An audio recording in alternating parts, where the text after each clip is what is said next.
Ипотекалык карызга турак жай берүү мамлекеттик деңгээлде 2015-жылдан бери кызуулай баштады.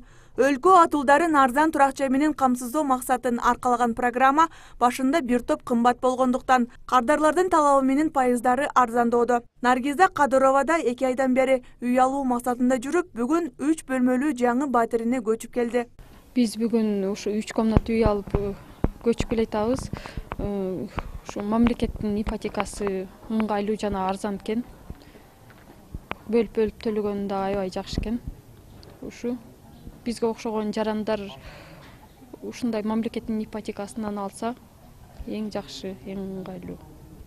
Өткөн жылда жалпы республика боюнча 741 жаран ипотекалык негизде турак жайлуу болду. Анын ичинен 128 киши Ош шаарынын тургундары. Мындай ипотекалык негизде турак жай алуунун да өзүнүн жол жобосу бар. Учурда 21 жаштан жогору мамлекеттик кызматтарда эмгектенип, айлык кирешеси тийиштүү каражаттарды төлөй алган жарандарга карызга үй берилет.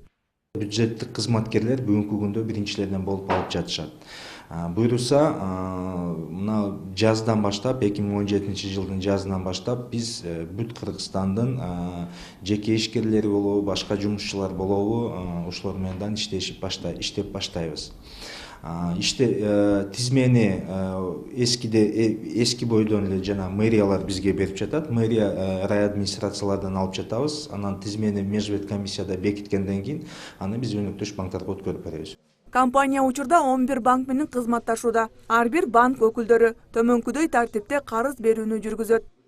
Карыз берүүнүн шарттары: карыздын валютасы сом менен 3 миллион сомго чейин, 15 жылга дейре, 10-12 жылдык пайыз менен банк тарабынан комиссиясыз берилиши керек.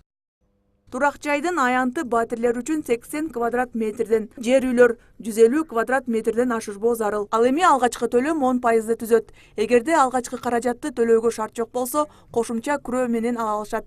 Андан сырткары дагы коюлган бир топ талаптар бар. Учурда аларды жеңилдетүү каралууда.